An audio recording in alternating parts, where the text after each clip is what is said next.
چې هغه ته انډس واټر ریکارډ وي. د بنو بکاخیل تحصیل اوسیدونکو یو ځل بیا دغلته تیریدونکي ګیس لپاره جرګه او احتجاجي لاریون وکړ. حکومت نه یې غوښتنه وکړه چې دغلته تیریدونکي ګیس لومړی ځای خلکو ته ورکړي، پس د پنجاب او د ملک نورو برخو له بوځي. شمالي وزیرستان شوه په مقام کال 2022 کې د ګیس لویه ذخیره موندل شوې چې د ګیس کمپنۍ د ریپورټ تر مخه 1 ټریلیون کیوبیک فوټ ګیس پیداوار دی.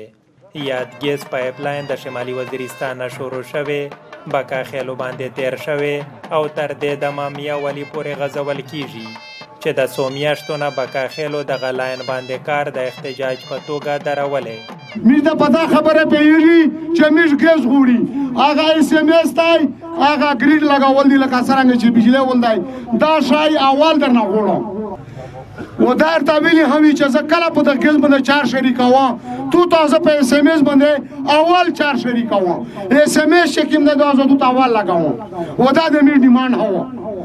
دغه جرګه او لاریون کې د عوامي نشنل ګوند، ملي جمهوري غورځنګ، پښتون ژغورنې غورځنګ او د نورو سیاسي ګوندونو ځنه مشرانو هم ګډون وکړ. دلته دغه خلکو ضرورت نه وریا د ګیس چولې نه وریا موږ وی چې دا ته رویالټي ورکړل شي، دا د کارک یونیورسيټي ته استفاده وي، دا لږ د رویالټي چې مثال ورکړی شوی دا خوشحال یونیورسيټي دا د ګیس رویالټي جوړ شوی دی د سره نکره تړلې دي د سره نور ژوند تړلې دی. په بنو کې یو لوړ پوړی حکومتي چارواکي چې نه غوښتل نامه واخیستل شي، مشال ریډیو ته وویل چې یاد ګیس په اړه یې له مشرانو سره څو ځله جرګې کړې. دغلته تیریدونکي ګیس نه به ځایي خلکو ته لومړی لاین ورکړل کیږي. سروې یې هم پیل کړې او د بکاخیلو په مقام به ورته د ګیس اډه جوړوي.